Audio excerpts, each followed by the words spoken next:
Hello readers, it's Sasha, and today I am going to be doing my April TBR.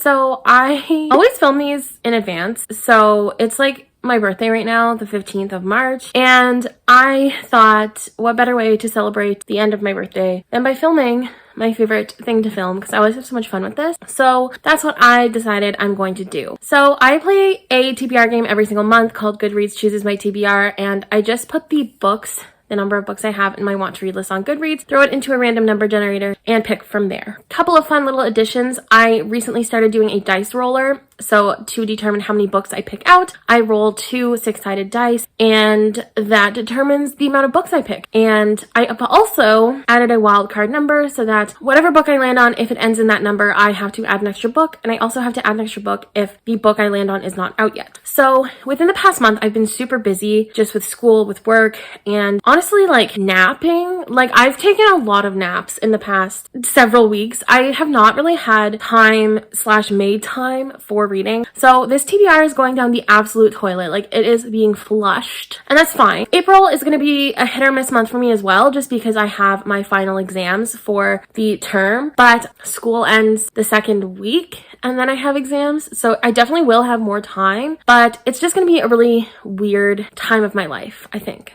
I'm pretty sure. So yeah, I just kind of figured that's that, and we'll go from there. But I have a couple things to talk about first in terms of books and reading and the things that I'm going to be doing and participating in. So first thing I want to talk about is the fact that I have been participating in the Shadowhunters read along with Daryan, Kasey, and Lisa. I'll link their channels below, but essentially we just read one book a month for the Shadowhunters world. So if I land on any Shadowhunters book, I will just be reading them in chronological order. So I won't be like, if I landed on the Chain of Iron or whatever, not the Chain of Iron, like Chain of Iron. If I landed on that, I would actually just switch it over to the book that I'm reading this month, and so on and so forth. So I don't want to read it out of order. I just want to read along with a squad. So that's what I'm doing. I'm also participating in the Buzzword Reading Challenge hosted by Books and Lala, and that's super fun. So this month is to pick a book with big or little or anything that can be used like that in the title. So that'll be exciting. And I'm also doing 5-star predictions. So at the beginning of the year, I picked 12 books / series that I thought would be 5 stars, and I'm throwing them on my TBR. So if I land on any of the books for that particular scenario, I would simply, like, say I landed on the book I wanted to read in December, that one, I would just add the books that I'm reading for April for that particular prompt. I don't think that makes sense. We'll see. If it happens, like, I will be able to explain it. If not, I won't need to explain it. So life will be completely fine. So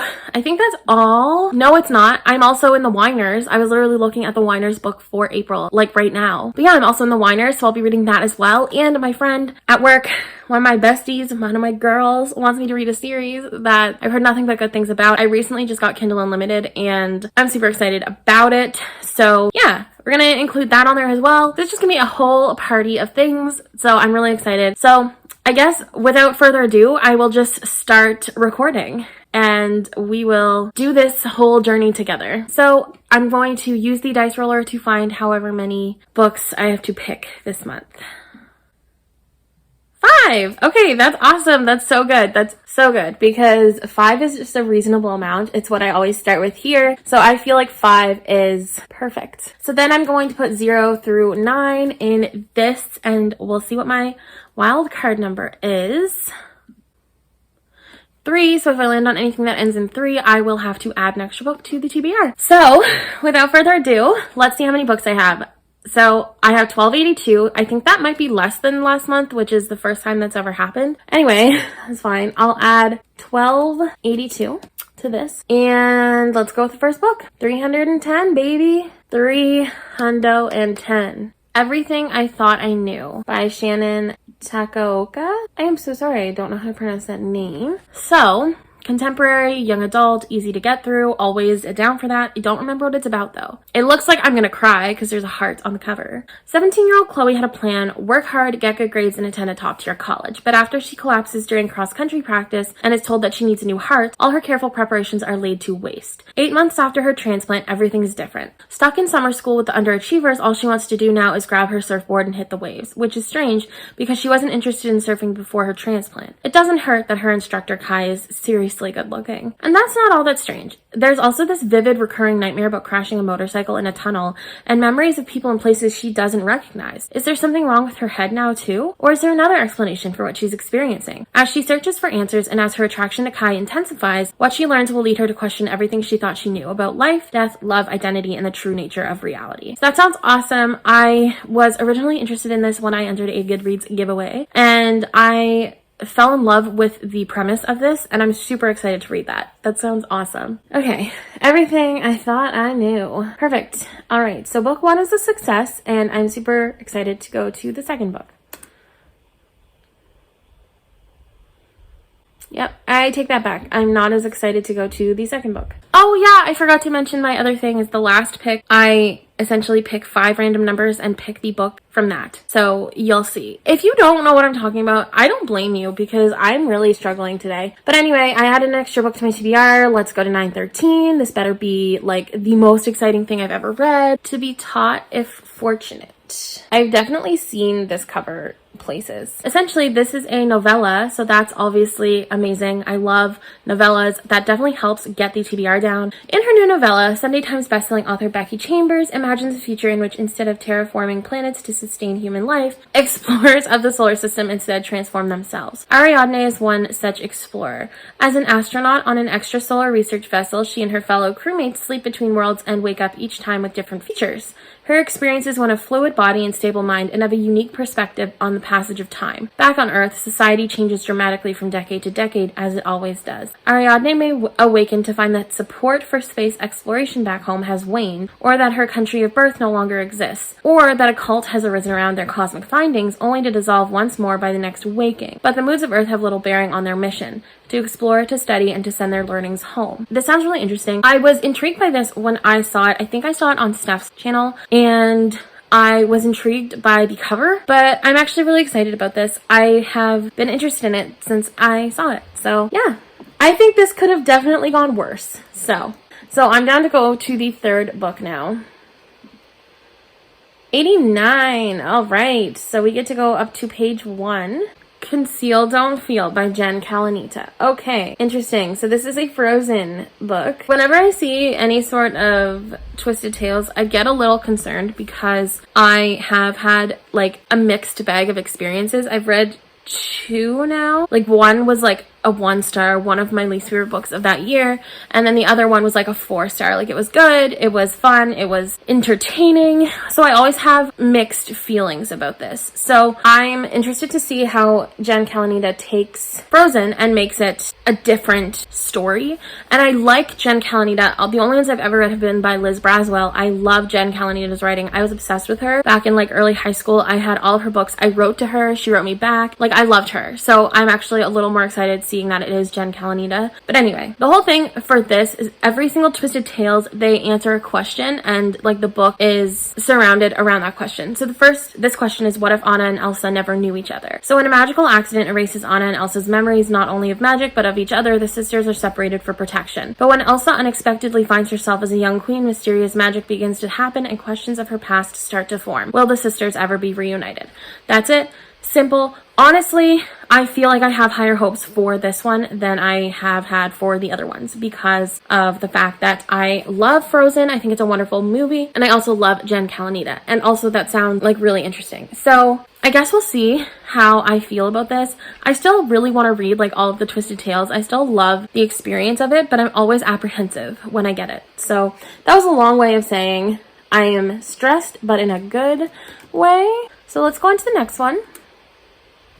We're going to go to 801. So exciting. I was literally just on this page and I saw the first book and I don't remember what it is. I'm always anxious when it's like one of the top ones that I can see and I don't have like the time to prepare to scroll. Like it'll just be there. Yeah, there it is. From the Desk of Zoe Washington. This is a middle grade. I've heard actually like really amazing things about this. So that's going to be, I think, really exciting. Zoe Washington isn't sure what to write. What does a girl say to the father she's never met, hadn't heard from until his letter arrived on her 12th birthday, and who's been in prison for a terrible crime? A crime he says he never committed. Could Marcus really be innocent? Zoe's determined to uncover the truth, even if it means hiding his letters and her investigation from the rest of her family. Everyone else thinks Zoe's worrying about doing a good job at her bakery internship and proving to her parents that she's worthy of auditioning for Food Network's Kids Bake Challenge.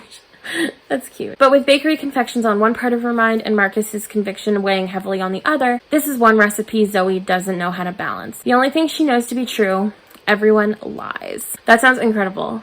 That sounds so, I'm really excited about this. I'm definitely interested to see how this will go because again, same thing. When I added it, I knew I really wanted to read it. It sounded incredible. It sounded wonderful, but it scares me to read middle grade because it's always hit or miss for me. So I feel like April is definitely going to be a mixed bag of feelings for me, to be honest. So the next pick is the last pick that Goodreads has like all the power over me. Fingers crossed, unless it's not out yet or yeah, but okay, so it's 10:09. So that's exciting. I am loving that. Yeah, I feel like this was a very interesting round. Like I'm maybe I'm not seeming as like happy and excited as I normally am, but I am. I'm just like trying to take it all in and process it all because it's a lot. Because a lot of these books are out of my comfort zone, but that's okay. I'm okay with it.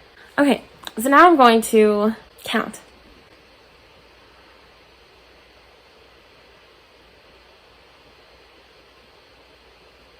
Okay, hold on. I have to recount. 1, 2, 3, 4, 5, 6, 7, 8, 9.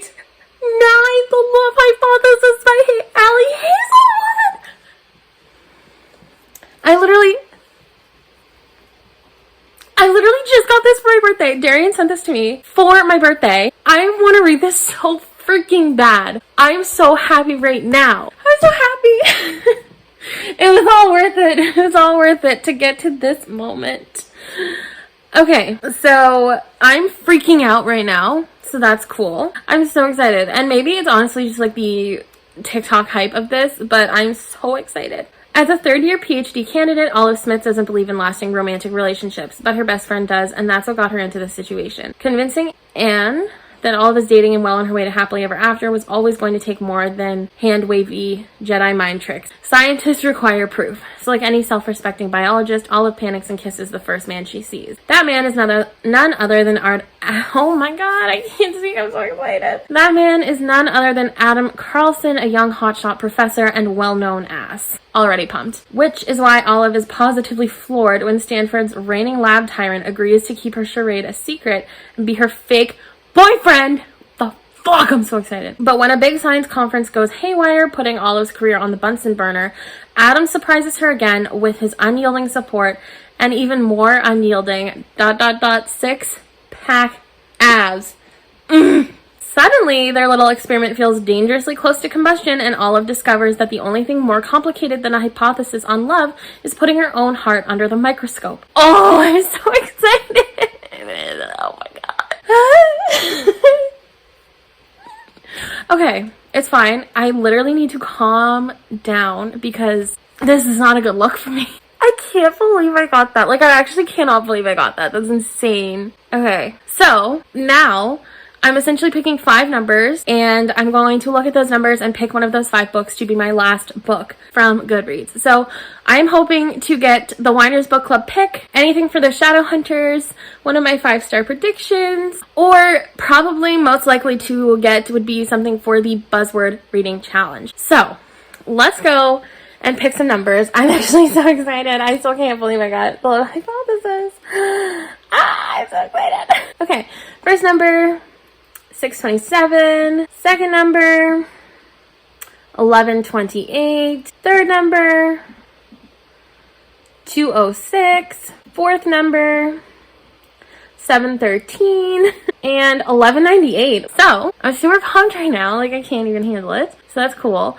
So yeah, obviously the goal at the end of the day is to either have a book that I own or a book that I can use as my buzzword challenge, something like that. So let's go over to page 12 because that's where 2 of those are, so we can start there and kind of work our way back. All right, let me count to 28. Ooh, I Let You Go by Claire McIntosh. All right, so I've got an adult mystery thriller, which is always a good time for me. I love adult mystery thrillers. I Let You Go does not have the buzzword-a-thon, so that is not for me, but who knows? Maybe none of them will. So let's see. In a split second, Jenna Gray's world descends into a nightmare. Her only hope of moving on is to walk away from everything she knows to start afresh.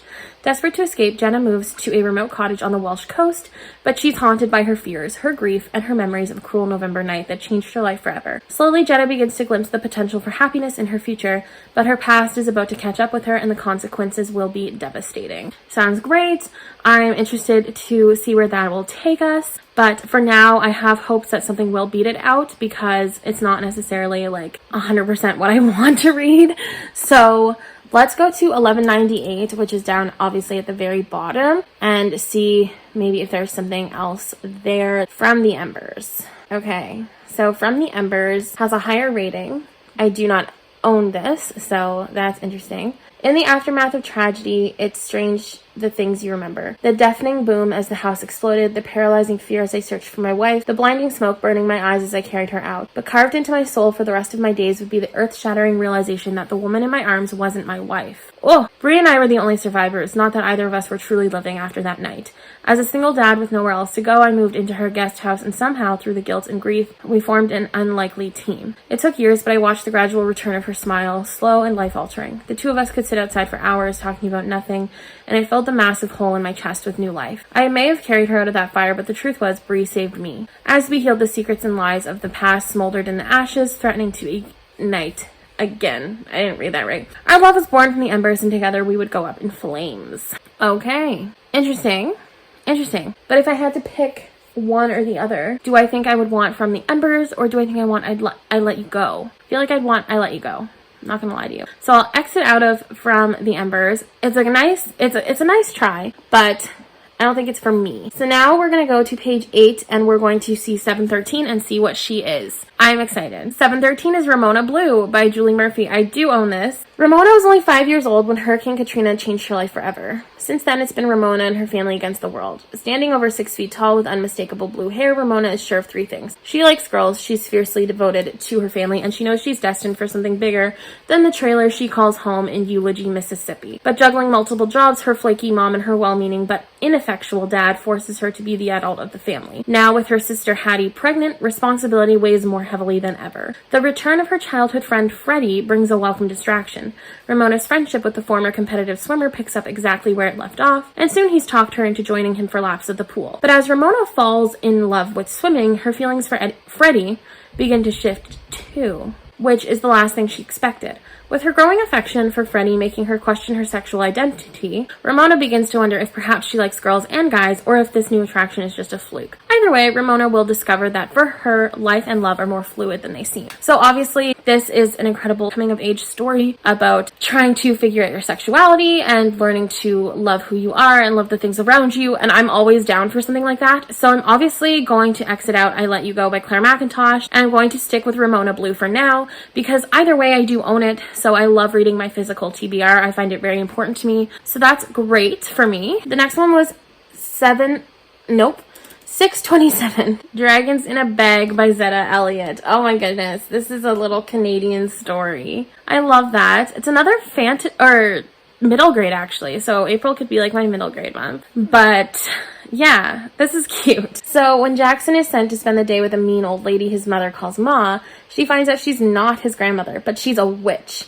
She needs help delivering baby dragons, to a magical world where they'll be safe. There are 2 rules when it comes to the dragons. Don't let them out of the bag, and don't feed them anything sweet. Before he knows it, Jax and his friends Vikram and Kavita have broken both rules. Will Jax get the baby dragons delivered safe and sound, or will they be lost in Brooklyn forever? This is super cute. I did this in my Books by Canadian Authors recommendations video. I'll link that down below. But yeah, this would be amazing, honestly, if it weren't for the fact that I don't own this and it doesn't have the buzzword challenge. I would love to read this and not be like a hypocrite and not read any of the books from that video, but I'm gonna have to exit out of that as well because it's not something I own. So it's between Ramona Blue and this last one, which is 206. So I'm really interested to see what this could be. I'm hoping for something incredible, but I guess we'll see what happens. Remember Me by Chelsea Bobolski. I don't own this one either, but that doesn't obviously mean that I will choose Ramona Blue, but I just want to see what this one's about. Nell Martin is moving again, this time to the Winslow Grand Hotel built in 1878. As Nell is settling in, strange things begin to happen. Doors lock of their own accord, writing appears on bathroom walls, and most horrifying of all, visions of a dead boy permeate her waking life. Thinking it was her mind playing tricks on her, she soon finds the past and the present colliding as she learns horrific details of a murder that happened at the hotel in 1905 involving a girl named Leah. Nell and a mysterious bellboy must relive that day in hopes of finally breaking a curse that imprisons them both. And Nell discovers what truly links her to the history of the Winslow Grand Hotel. That sounds incredible. Like, seriously incredible. I'm probably still gonna go with Ramona Blue because I own it, and like I said, like, reading down my physical TBR is really important. But oh my gosh, like, actually, like, that seems really good. So that is the Goodreads choosing my TBR portion. So that's exciting. And now I'm going to stop the recording and we're going to talk a little bit about the books that I have to read as well. So let me just quickly. So I'm going to put you on a brief pause. I'm going to find a book with the buzzword reading challenge thing, and we're going to see what I pick. So please hold. Okay, I'm back. That was actually really difficult. I only own 2 books with words like big or little or small or tiny. That was really difficult. Okay, but I figured it out, so that's great. So I'll start with the Shadowhunters read along. I, like I said, do this with Squad Up, so I'll just let you know that for April we're reading Clockwork Angel by Cassandra Clare. This is book 1 in the Infernal Devices trilogy, which used to be my favorite. I used to love it so much, so I'm really excited. I've read the first book like 3 times now. This will be my 4th time, I'm not even joking, reading this book. But essentially, if you don't know what this is about, let me just explain it to you. The year is 1878. Tessa Gray descends into London's dark supernatural underworld in search of her missing brother. She soon discovers that her only allies are the demon-slaying Shadowhunters, including Will and Jem, the mysterious boys she is attracted to. Soon they find themselves up against the Pandemonium Club, a secret organization of vampires, demons, warlocks, and humans. Pandemonium. That's clever. Equipped with a magical army of unstoppable clockwork creatures, the club is out to rule the British Empire, and only Tessa and her allies can stop them. So I absolutely adore this series. I'm really excited to hear all about the Will and Jem Discord. Cannot wait. Super exciting. Thrilling, even, one would say. So pumped about that one. Then my 5-star prediction. Oh my god, I'm so excited. I'm reading a series. It's a duology, and it's the Six of Crow duology. Oh my god. It's been forever and a day since this came out, and everybody I know has read it. I have not read it. So I'm going to read it, and I'm going to love it. If I don't, I'm going to cry. So you're welcome. So let's talk about what this is about, because I don't even really know what this is about. Ketterdam, a bustling hub of international trade where anything can be had for the right price. And no one knows that better than criminal prodigy Kaz Brecker. I know so much about Kaz. Kaz is offered a chance at a deadly heist that could make him rich beyond his wildest dreams, but he cannot pull it off alone. A convict with a thirst for revenge, a sharpshooter who can't walk away from a wager, a runaway with a privileged past, a spy known as the Wraith, a heartrender using her magic to survive the slums, a thief with a gift for unlikely escapes. Kaz's crew is the only thing that might stand between the world and destruction if they don't kill each other first. So super excited about that. I cannot wait to read not only Six of Crows, but Crooked Kingdom. I almost said King of Scars. Crooked Kingdom. I'm so excited. I am so pumped. This is like, it has to be good or else I will cry. Like, literally, tears will be shed. I will start crying. Our Winers book club pick is The Lighthouse Witches by CJ Cook. I literally had not heard of this book until I think Daryan had it on her like need to read for 2022, and then Rachel picked it for her pick for the Winers. So super excited about that. When single mother Liv is commissioned to paint a mural in a 100-year-old lighthouse on a remote Scottish island, it's an opportunity to start over with her 3 daughters, Luna, Sapphire, and Clover. When 2 of her daughters go missing, she's frantic. She learns that the cave beneath the lighthouse was once a prison for women accused of witchcraft. The locals warn her about wildlings, supernatural beings who mimic human children created by witches for revenge. Liv is told wildlings are dangerous and must be killed. 22 years later, Luna has been searching for her missing sisters and mother. Where'd her mother go? When she receives a call about her youngest sister, Clover, she's initially ecstatic. Clover's the sister she remembers, except she's still 7 years old, the age she was when she vanished. Luna is worried Clover is a wildling. Luna has a few memories of her time on the island, but she'll have to return to find the truth of what happened to her family. But she doesn't realize just how much the truth will change her. Incredible, 10 out of 10. I'm really excited to read that. Like, that actually sounds really good. I didn't realize how good that sounded until I read it. So that's gonna be awesome. I'm really excited for that. I think that's gonna be great. Now for the for the Buzz Word Reading Challenge, whatever. I have chosen one of the 2 books that I own, Big Little Lies by Leanne Moriarty. So this is, I think, a show now. I don't know. Yeah, it's an HBO show. I bought it at the thrift store. So now I'm gonna read it because it was one of 2 choices. It's all I had, so we're just fine. A murder, a tragic accident, or just parents behaving badly? What's indisputable is that someone is dead. Madeline is a force to be reckoned with. She's funny, biting, and passionate. She remembers everything and forgives no one. Celeste is the kind of beautiful woman who makes the world stop and stare, but she's paying a price for the illusion of perfection. New to town, single mom Jane is so young that another mother mistakes her for a nanny. She comes with a mysterious past and a sadness beyond her years. These 3 women are at different crossroads, but they all wind up in the same shocking place. Excited about it. Honestly, I feel like I am, just because it is like a TV show too, so I actually feel like I'm kind of pumped about this. So there's that one. And then finally, the series I am being made to read by my bestie at work. It's the Mindfuck series by St. Abby.